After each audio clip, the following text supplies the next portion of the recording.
Welcome to Lift Your Leg. This is Monique Anstey from the Naughty Dog in Victoria, BC, author of As a Dog Thinketh.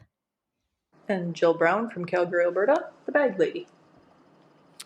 Tonight, we are going to talk about don't compete before your dog is ready. We're going to talk about the harms of it and the things, the career killers, and things that need to be in place before you enter the ring. I will add to this, Jill.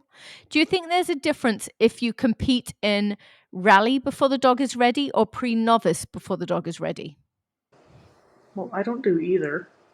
Rally is my kind of my retirement game, and pre-novice is to me just I can do that in a parking lot. I don't need to spend the money to get a pre-novice title. Do you think they do harm though? Pre-novice and rally? I think rally would. Yeah. Pre-novice less. I mean, you can still talk to them in pre-novice, but in rally there's so much talking that then when you step into the obedience ring, the dog is like, what have I done wrong? Well, and I think rally is actually hard because it's like my plate on the floor game Yes. that you're having to read the signs and pull your attention off of the dog. Yep. So even though you can talk continuously, you're not with them. You've pulled yourself away, which can be a little bit alarming for a very green dog, depending. Absolutely. Because they just feel like they have just suddenly been abandoned. Like there's no connection anymore. What do I do? Unless you're a more experienced handler that can fake it well. Yes. Yeah. Okay. So we are talking about the risks of competing too early. Having had my German Shepherd Johnny was 8 months old when he injured his iliopsoas. And then in the process of trying to rehab Johnny, he would injure his lower back, injure his iliopsoas, and it just flipped back and forth, back and forth, back and forth. And I think at age 3, I just went for it and got his IGPBH, which is just his temperament test. So there is a healing pattern, there is a recall, but just the training for that, calling him to come to me out of a down position showed that he was never going to be able to compete. His body just wasn't meant for it. But I think after you've put all that work in a dog and then suddenly that career is taken away, it's so heartbreaking that there's definitely a push with the next one, not to wait until it's perfect. You go for it because bodies don't last forever. Yep. We're recording this one with me being on the other side of that because I think I definitely went in before he was ready. And I can talk about how I minimized damage to his career by doing that too. Okay. Shall? Yeah. Okay. So that's what we're talking about. Don't compete before your dog is ready. So, what things do we want to see in a dog before we actually put them in the ring? Well, I want to see that connection. I want to have a dog that you can take them places where there's different stuff going on Yeah. and you're still not necessarily have that connection 100% of the time, but you're able to pull them off of other things. Yeah. I want them to have seen a lot of dog show type scenarios, trial type scenarios, crowds, people clapping, and know that that all means they've been super. Yeah. Yeah, I would do the same things, visit the same areas, and I'm going to reward just for effort for the tiniest little bits of training that I do, effort and just attitude. Yeah. Like just them being happy being in that situation Yeah. and not being stressed out. They're going to be rewarded just for basically for hanging out and just being happy. Yeah. I agree. Yeah. One thing you and I've talked about before is the ring is not the place to prepare them for future trials. Like so much work has to be done to get them trial ready or ring ready. But I don't think people actually talk about what their work is. We need to. I can talk about what it is in my world rather than putting you on the spot. So for me, my dog needs to see a formal ring entry so he understands going from the outside to the inside in work mode without responding to the pressure of the ring gates and the people that are there. So he's not affected by that as he goes in. Mm-hmm. And he knows that going onto there, he's ready to work. That's kind of his cue for let's go, buddy. Yeah. So that's one of my big ones that I need to have. Last weekend, we practiced ring gates just with, there was a person on the outside sitting there with her wonderful dog. Then the dogs had to go kind of past the dog, past a garbage can that was outside the ring, but there was a big gap in between, which is very realistic of a trial, Mm-hmm. and then go into the ring gates to the judge. And until people understood the pressure that that dog and the garbage can were applying to their dogs, almost all of them failed it. Yeah. But once people understood the pressure of the dog, the garbage can, and then how to navigate it to minimize the pressure the dog was feeling, they nailed it. And it was fascinating kind of watching the handlers start to understand what their dogs were feeling and work through it. It was actually a really cool exercise. Yeah. And for my sport as well, that's probably should be your number one thing. Like that's the start of you stepping into the ring. Your dog has to be able to handle that. Yeah. If they can't go from the outside to the inside, and the outside contains chairs with strangers, people, dogs, garbage cans, tables, stuff. There's just stuff there. If they can't go from the outside to the inside, they are not ready. Yeah. But if you were a good handler, you can learn how to navigate from the outside to the inside, which can make them ready. Yes, absolutely. Yeah. Okay, what's one thing you want to see then to get your dog ring ready? I want them to be able to focus on me and be able to, which I think I just said You said earlier, connection, yeah. but to be able to notice all of the stuff that's going on around them, but be able to come back to me Yeah, and I give agree. that attention so that I want them to be able to fix a problem that they might create. Like a lot of dogs, if they step out of heel position, they don't know how to get back into it by themselves. Oh, that's brilliant. So well said. Yes. Yeah. So that's And one thing I want my dog to be able to fix. and this goes back to Choose to Heal from Dawn Jex. Was it Jex? Years and years ago, of I would heal along. I've kind of just twisted her method to fit my needs. Okay. Heal along, take a cookie, throw it out to your left and behind you. Let your dog go get that cookie. Make it clear that they're going to go get it. Keep healing and make them find their position again. Yeah. Or you can just start with your dog sitting, Yep. step forward so they are now in a lagged position and go. Do Yep. they know how to fix it? Yeah. What if they're on your right? Do they know how to fix that? It's some dogs just can't. They can't figure it out if they've not been taught it. So Yes. that's a big one to teach them. Yep. And talk about adding extra stress to the dog if they go out of position and they can't figure out how to fix it and you continue healing in the ring, then you get a dog that again just feels like they've been abandoned and they're just going to freeze, and that's your first time in the ring, you know that you're going to have a bugger of a time trying to get them over that. Yep. I remember Lindsay Ibbotson years and years and years ago said to me with my Italian Greyhound before I went into the ring, she commented on the amount of food I was using outside the ring was setting my dog up to fail as soon as I went inside the ring and there was none. Mm-hmm. And I never understood what she meant until about 15 years later. Yeah. I'm a slow learner. It took me 15 years. And it probably wasn't until Reggie that it kind of clicked in. So that's several dogs later. And in my head, as an Italian Greyhound, she needed that. I mean, it's not like I was working with work ethic here. So I need to kind of keep her with me. And then I almost lied to her in the ring. Yeah. And in my head, as Lindsay was saying this, was I'm thinking, but she's an Italian Greyhound. And then now I so understand what Lindsay was saying to me. And also how unfair I was being to my Italian Greyhound Yeah. and how she pulled through for me. Thanks, Mandy. So, dogs are forgiving. They'll cover for you, even if they're badly trained. And not saying here that I could have done like tons of healing without food like that, but just by showing her all that food before she went in the ring where there was then none Yeah. was not helping her.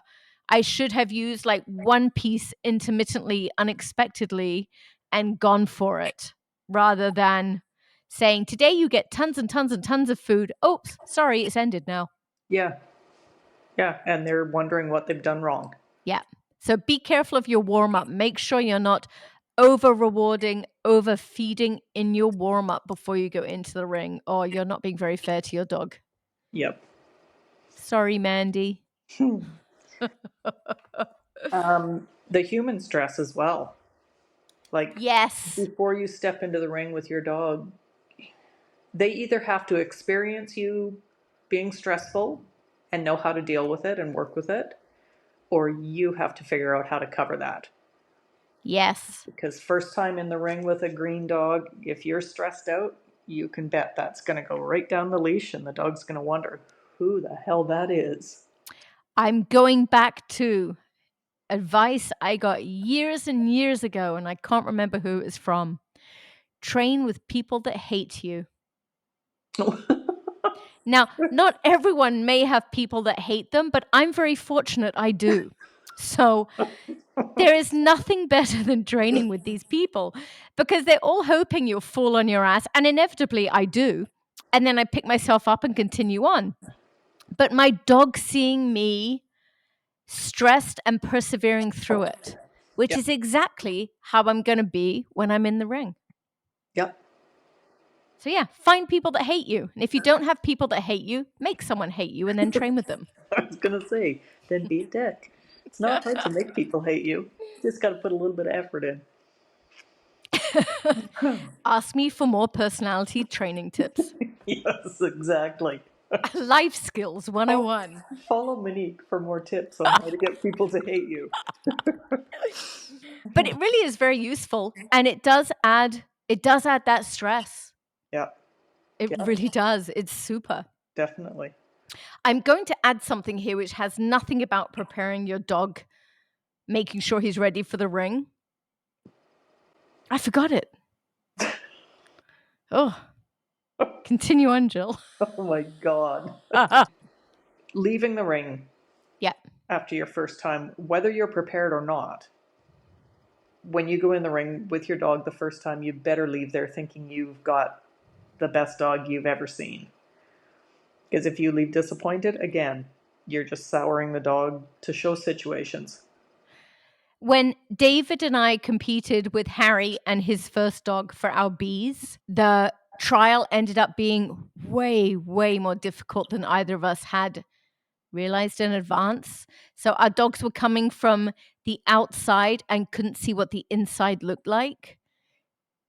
Okay. And so by the time they got onto the field, it was only then that they realized that there were people, spectators, like stuff going on. Like they didn't know that from the outside. Yeah. So that's incredibly difficult. That's like a world level entry. Only we did that for our first competitions with our young dogs. So as David and I are waiting to go to the judge, I looked at David and went, oh shit. And he kind of gave me this gulped look. And it's like, now or never, buddy. So we had to go heel over to our judge. And I'm thinking, I have no dog. I have no dog. And I didn't. I was right. Like he was like, oh, person. Oh, another person. Oh, another person. Like I had no dog. And neither did he. So we both went into this like gulp. So as I'm healing towards the judge, I tried to use my body to pull him up and get his energy up. And then through that, he started kind of nervously barking. Mine's a sport that's more tolerant of that. Mm-hmm. And as he barked, I'm like, yeah, you bark, buddy. So I fed it and got him wild, which then got me his focus. And I'm not going to say we did well because that would be an absolute lie. but we scraped through enough to pass. But when Harry left that field, he felt like he was the best dog there. Yep. Like he believed that he'd just done something amazing. Poor David, it was his first ever experience competing. Mm-hmm.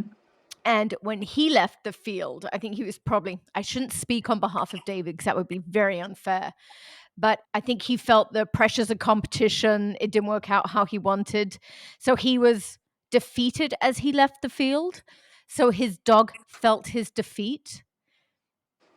And what a difference in our two dogs after competition. And Yeah. both of them had very similar terrible performances. Like, neither of us were winning any awards on how we did.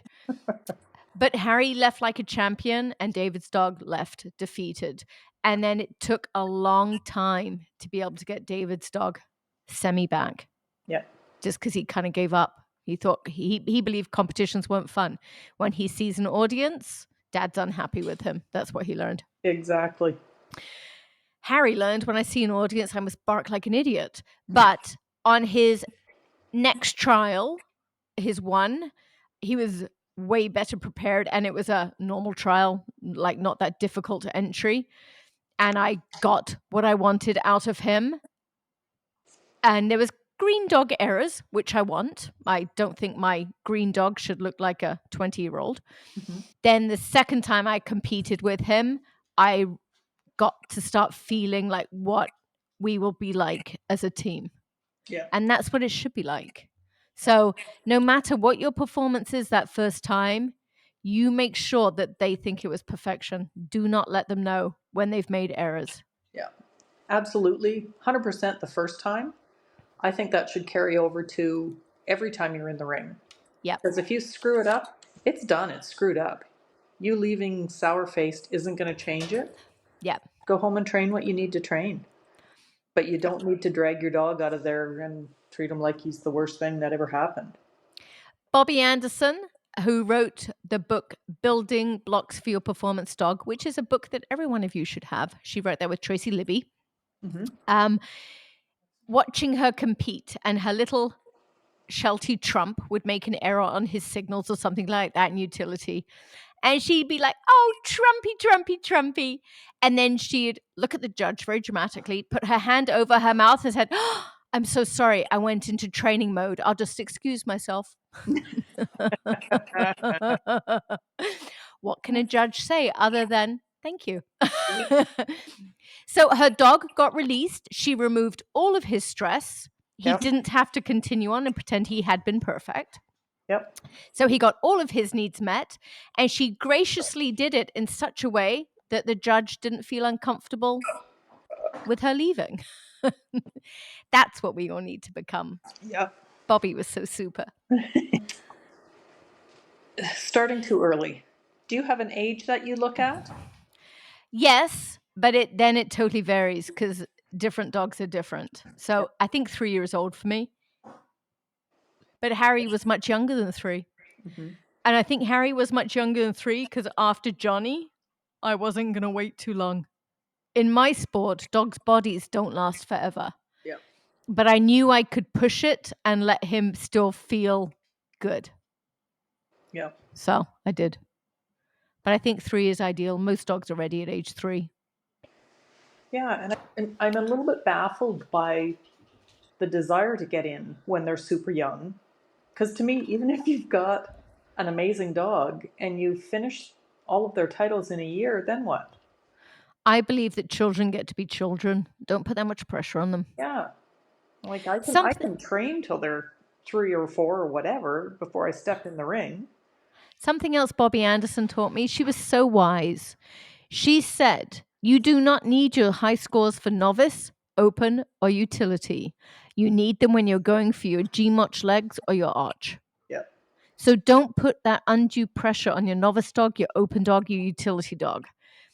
Wait. Let them get their ring experience. Let them love the ring. And then start knuckling down yeah, when you need those high points at the end. Because if you put that pressure on at the beginning, there'll be no dog left at the end when you need the scores. yeah. She I was remember, so wise. I remember Jackie telling me that with one of mine. Don't worry about your scores. Yeah. Just get in there and get your titles. Once you've got your titles and you're going for the higher end competition, like the competitive titles, that's when you start looking for Jackie your was always scores. so good at that, of looking at your performances too, not at your scores. It Yeah, doesn't matter what the judge says. How did it feel? yeah, very true. And it's so important. What else do we need to prepare our young dogs for the trial ring? Duration of rewards. So they need to be able to go that distance before they're expecting that cookie. Yeah, If they are so used to us, we go in, we set up, we heal 10 steps, and then we reward. If on trial day we don't, they will think they've done something wrong. They must know it is a possibility that that exercise completes with no reward. The next exercise happens with no reward. And then there's a really big chance that they'll get the reward on the third one. We have to take them that duration so that they know it's a possibility. yep. I think it's really important for instructors and coaches to be willing to tell their students that they're not ready to go in the ring. I agree. And it's also equally as important, or more so important, that the students take that criticism and listen to it. I agree. Because I know there's a lot of times that people have been told they're not ready and they do it anyway, and all of this stuff we just talked about happens, and then they struggle for the rest of the dog's career trying to get them to enjoy Yes. something that they're supposed to be having fun with. Yes, absolutely. So incredibly true. Every time you compete, there is going to be damage. Damage is a dramatic word, but trial comes with a cost, and you'll see that cost in your next training session.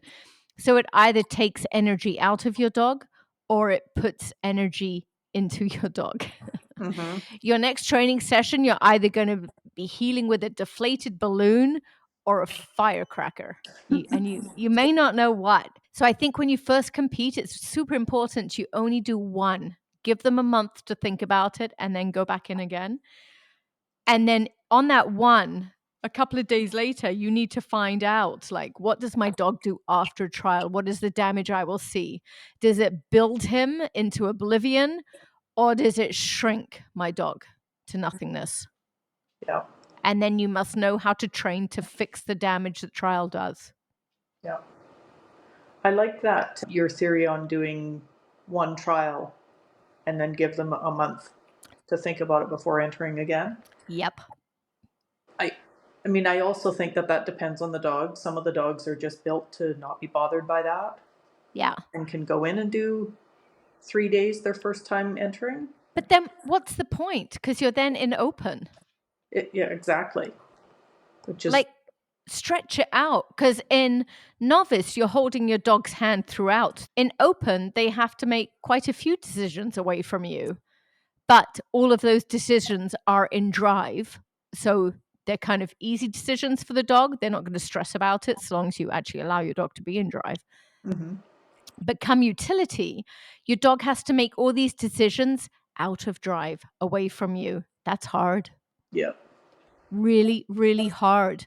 So prolong your novice and your open so you get that ring experience before your dog really has to go into the difficult ring, which is utility, and also the funnest, I think. yeah, can be, or it can just be futility. I I think love open.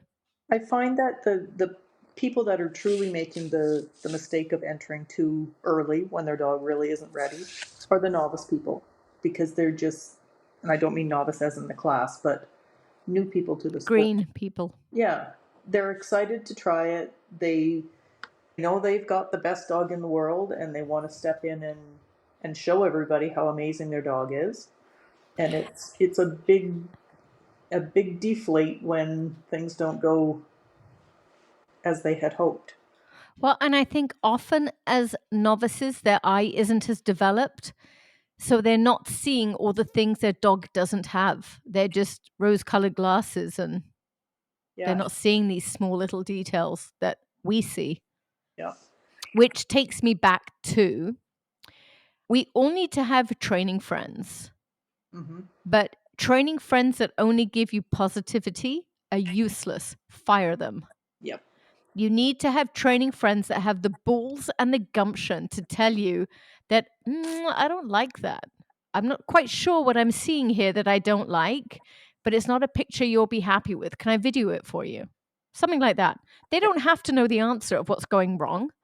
They just have to know it doesn't feel right. You're not going to like it. Yeah. And if they don't have the gumption to say that, they are useless. They're actually worse than useless. They are harming your progress. Yeah.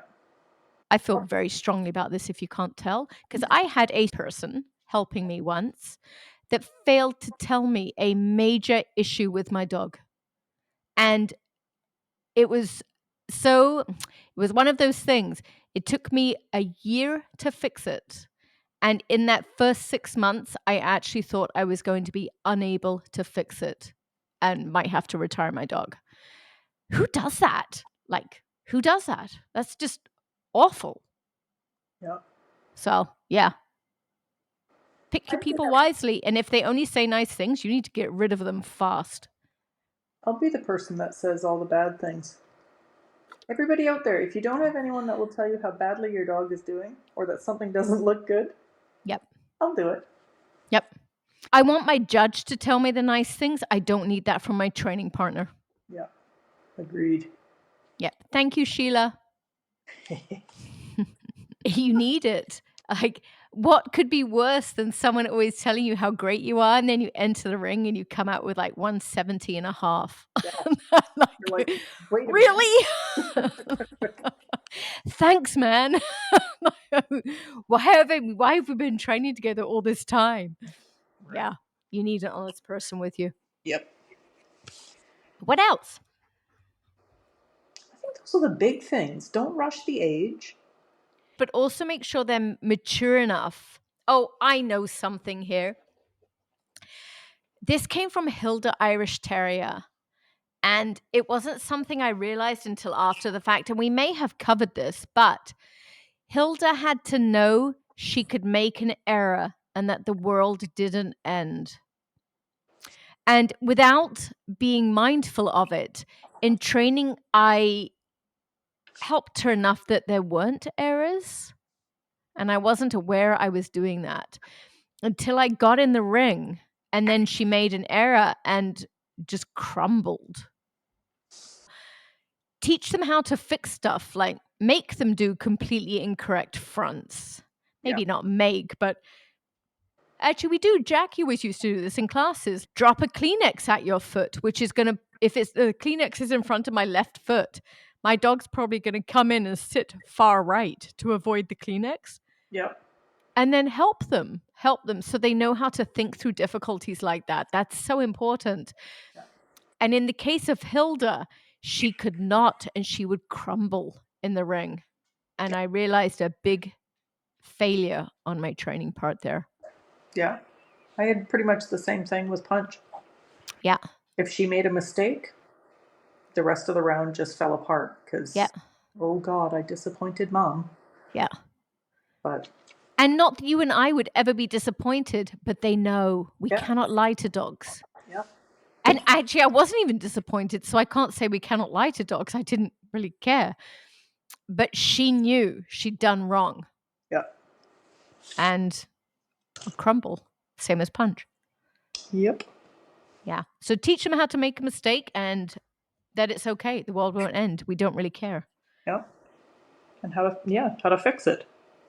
Yep. It's just a matter of, it's just that. Let's Yeah. fix it. It's not Yeah. the end of the world. Yeah. So yeah, don't jump in too early. Make sure you've got a connection with them. They've been exposed to the sights and the sounds at the building. They know delay of rewards. Yeah, that was going to be my next one. They know how to fix errors if they make a mistake. And also, as a handler, if your dog makes a mistake and does freeze, don't stand there waiting for them to figure it out. The mistake has happened. Help them if you need to, because if you let them just stand there and watch you do a whole healing pattern, you're going to have a bugger fixing that. Oh, So, yeah. They make a mistake and can't figure it out, help them. Don't abandon them. 2 points for an extra command. 2 points well spent. Exactly. And make that command count. Yep. Hilda! Exactly. Hilda, close! Like, get him in there. Yep. Use that voice. Don't be shy now. Use it. And the other thing I think of using that voice in moments like that, take those 2 points proudly. Don't let the judge think you're cheating. Exactly. Don't whisper another command. Yeah. Make it loud enough that everyone in the room knew you gave a second command. May as well make it work if you're going to use it. And it's only 2 points. Yep. And nobody can accuse you of trying to cheat then. What should be 5 points? And I just said that wrong. I think It's only points. How about that? there you go. Yeah.